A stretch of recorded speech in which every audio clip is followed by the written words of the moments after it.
رضی اللہ تعالیٰ عنہ اللہ کے نبی صلی اللہ علیہ وسلم کا یہ ارشاد نقل فرماتے ہیں کہ جس گھر میں کتا، تصویر اور جنابت والا شخص پڑا ہوا ہے، حالانکہ فجر بھی ہو گئی پھر بھی پڑا ہوا ہے، ایسے گھر میں رحمت کے فرشتے داخل نہیں ہوتے۔ کتا تو مسلمانوں کے گھر میں اتنی کثرت سے نہیں ہوتا، لیکن جنابت کے مدن معلوم میں سستی بہت ہے، اور تصویر کا تو کیا ہی کہنا۔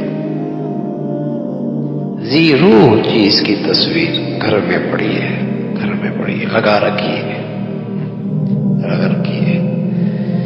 اور یہ ایسا گناہ ہے، گناہ بے لذت، گناہ بے لذت۔ اللہ نہ کرے اگر یہ ایک تصویر جانے والے کی ہے اس کو بھی تکلیف ہو رہی ہے، اور اگر زندہ شخص کی ہے اس کے لیے بھی مصیبت ہے، اس کے لیے بھی مصیبت ہے۔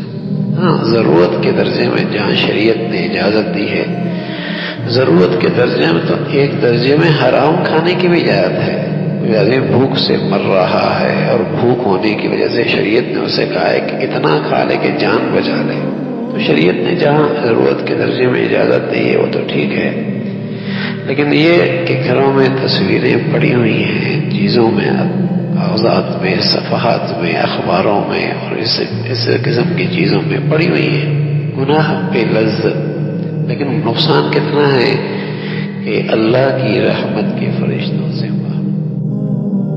جو کچھ سنا گیا اللہ اس پر عمل کرنے والا اور آگے لوگوں تک